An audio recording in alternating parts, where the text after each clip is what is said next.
গাজাতে যে নির্মম জঘন্য হত্যাকাণ্ড ইসরায়েল চালাচ্ছে তার তীব্র নিন্দা জানাচ্ছি এবং যারা নিহত হয়েছেন, শহীদ হয়েছেন, তাদের প্রতি আমাদের সমবেদনা জানাচ্ছি এবং প্যালেস্টাইনের এই সমস্ত মানুষের প্রতি সারা বিশ্বের দৃষ্টি আকর্ষণ করছি এবং এই অন্যায় যুদ্ধ বন্ধ করার জন্য জাতিসংঘ এবং আন্তর্জাতিক বিশ্বকে সকল প্রকার উদ্যোগ নেওয়ার আহ্বান জানাচ্ছি।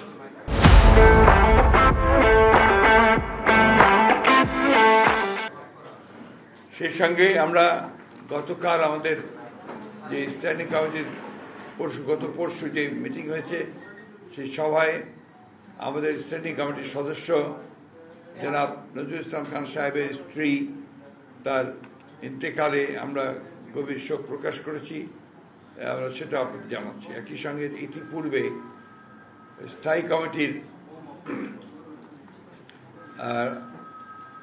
আলোচনায় আমাদের সিনিয়র ভাইস প্রেসিডেন্ট, দেশের বরেণ্য রাজনৈতিক নেতা আব্দুল্লাহ নোমান সাহেবের মৃত্যুতে আমরা গভীর শোক প্রকাশ করেছি।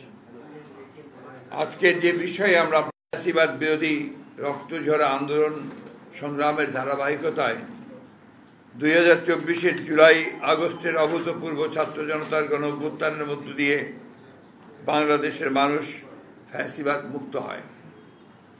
গণ অভ্যুত্থানের আকাঙ্ক্ষা অনুযায়ী সাম্য, মানবিক মর্যাদা, সামাজিক ন্যায় বিচার ভিত্তিক এবং বৈষম্যহীন একটি শক্তিশালী গণতান্ত্রিক রাষ্ট্র বিনির্মাণের প্রত্যাশা পূরণের জন্য দেশের জনগণ অপেক্ষমান। ফ্যাসিবাদ উত্তর রাষ্ট্র সংস্কার নিয়ে নানা প্রস্তাব আর মতামত উঠে এসেছে সংস্কার কমিশনের রিপোর্টের মাধ্যমে, যার মূল ভিত্তিটা আলোচনা করেছে বিএনপি 31 দফা রাষ্ট্রীয় কাঠামোর গণতান্ত্রিক সংস্কারের প্রস্তাবের মধ্য দিয়ে গণ অভ্যুত্থানের অনেক আগে 2023 সালের 13 জুলাই আমাদের সংগ্রামের সময়।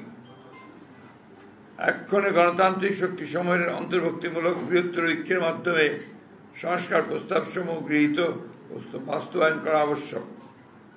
জনপ্রত্যাশা অনুযায়ী সংস্কার প্রস্তাবগুলোর সাংবিধানিক ও আইনি ভিত্তি প্রদানের জন্য একটি নির্বাচিত সংসদই কেবল উপযুক্ত ফোরাম।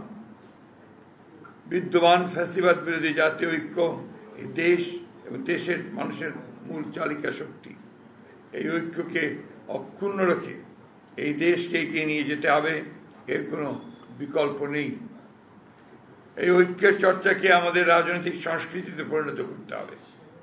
আমরা এমন কোনো পদক্ষেপ নিতে পারি না যাতে করে ফ্যাসিবাদ বিরোধী জাতীয় ঐক্য, গণ ঐক্য বিনষ্ট হয় অথবা ফাটল ধরে।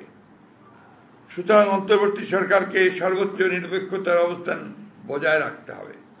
কোনো মহলকে রাজনৈতিক ফায়দা হাসিলের এজেন্ডা যেন সরকারের কর্মপরিকল্পনার অংশ না হয়, সেদিকে সজাগ দৃষ্টি রাখতে হবে।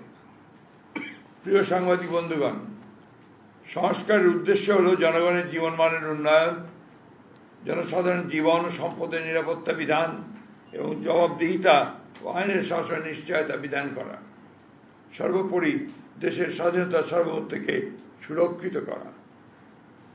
সংস্কার আগে, নির্বাচন পরে কিংবা নির্বাচন আগে, সংস্কার পরে এই ধরনের অনাবশ্যক বিতর্কের কোনো অবকাশ নেই।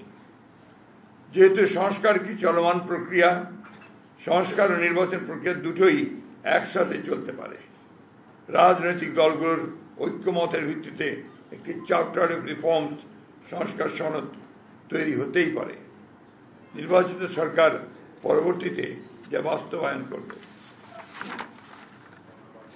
এমত অবস্থায় এখন অন্তর্বর্তী সরকারের মূলত করণীয় হচ্ছে একটি সুষ্ঠু, অবাধ ও গ্রহণযোগ্য নির্বাচন অনুষ্ঠানের লক্ষ্যে ঐক্যমতের ভিত্তিতে প্রয়োজনীয় সংস্কার শেষে দ্রুত একটি অবাধ ও নিরপেক্ষ জাতীয় নির্বাচন অনুষ্ঠানের আয়োজন করা এবং নির্বাচিত সরকারের নিকট দায়িত্ব হস্তান্তর করা।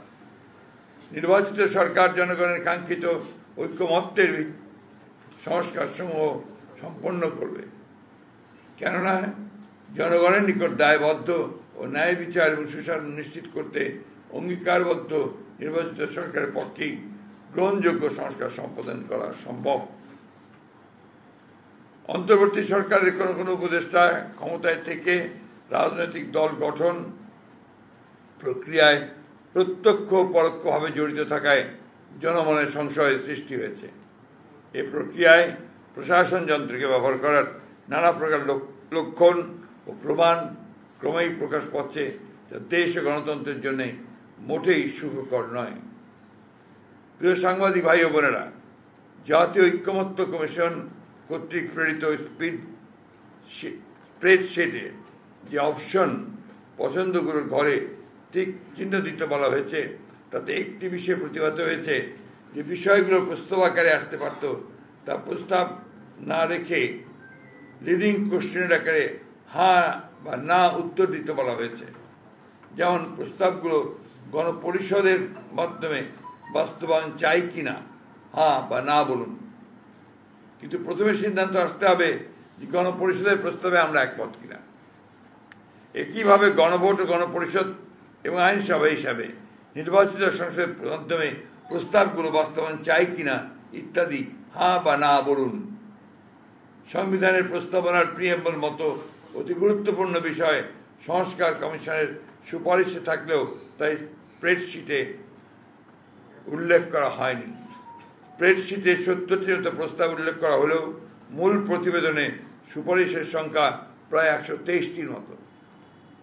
একইভাবে নির্বাচন ব্যবস্থা সংস্কার কমিশনের মূল প্রতিবেদনের ১৫০টির মতো সুপারিশ তুলে ধরা হলেও স্প্রেডশিটে মাত্র ২৭টি বিষয় উল্লেখ করা হয়েছে, তার মধ্যে অধিকাংশই সংবিধান সংস্কারের সাথে সংশ্লিষ্ট।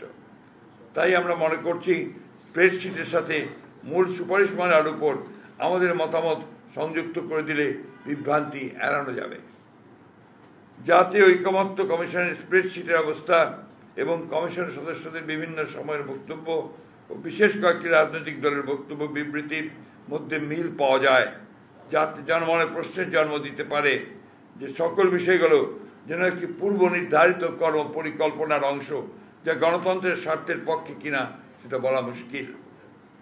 সুপারিশমালার সমূহ পর্যালোচনায় প্রতীয়মান হয় যেহেতু ভবিষ্যতে অনির্বাচিত ব্যক্তিদের রাষ্ট্রীয় দায়িত্বে নিয়োগের অযৌক্তিক প্রচেষ্টা রয়েছে, যা অনভিপ্রেত। প্রিয় সাংবাদিক ভাই ও বোনেরা, সুপারিশমালায় সাংবিধানিক কমিশন সহ এনসিসি নতুন বিভিন্ন কমিশনের প্রস্তাব করা হয়েছে। এই সমস্ত কমিশনের এখতিয়ার কর্মকাণ্ডের যে বর্ণনা দেওয়া হয়েছে তাতে মনে করার যথেষ্ট কারণ রয়েছে যে আইন বিভাগ ও নির্বাহী বিভাগকে যথাসম্ভব আন্ডারমাইন করা এবং ক্ষমতাহীন করাই উদ্দেশ্য, যার ফলশ্রুতিতে একটি দুর্বল ও প্রায় অকার্যকর সরকার ব্যবস্থা প্রতিষ্ঠিত হবে। রাষ্ট্রের গণতান্ত্রিক চরিত্র জনগণের মালিকানার প্রতিফলন হয় নির্বাচিত সংসদ এবং জনপ্রতিনিধিদের মাধ্যমে, কিন্তু সংবিধান ও নির্বাচন ব্যবস্থা সংস্কার কমিশনের সুপারিশসমূহ পর্যালোচনা করলে প্রতীয়মান হয় যে রাজনীতিবিদরা অপান্তেয় এবং নির্বাচিত লোকদেরই দেশ পরিচালনার সুযোগ সৃষ্টি করাই শ্রেয়। জনগণের গণতান্ত্রিক ঐতিহ্য, কৃষ্টি এবং সংস্কৃতি, ধর্মবোধ এই বিষয়গুলোকে গুরুত্ব দিয়েই বিভিন্ন সংস্কার ও সাংবিধানিক সংশোধনে প্রণীত হওয়া বাঞ্ছনীয়।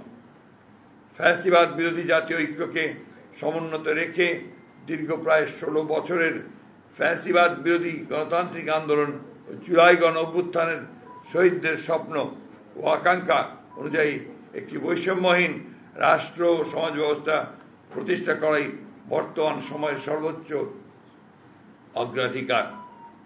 বৃহত্তর জাতীয় ঐক্যমত্যের ভিত্তিতে একটি শক্তিশালী গণতান্ত্রিক রাজনৈতিক সরকার প্রতিষ্ঠার জন্য আমাদের সকল প্রকার প্রচেষ্টা পরিচালিত হবে, এটাই জাতীয় প্রত্যাশা।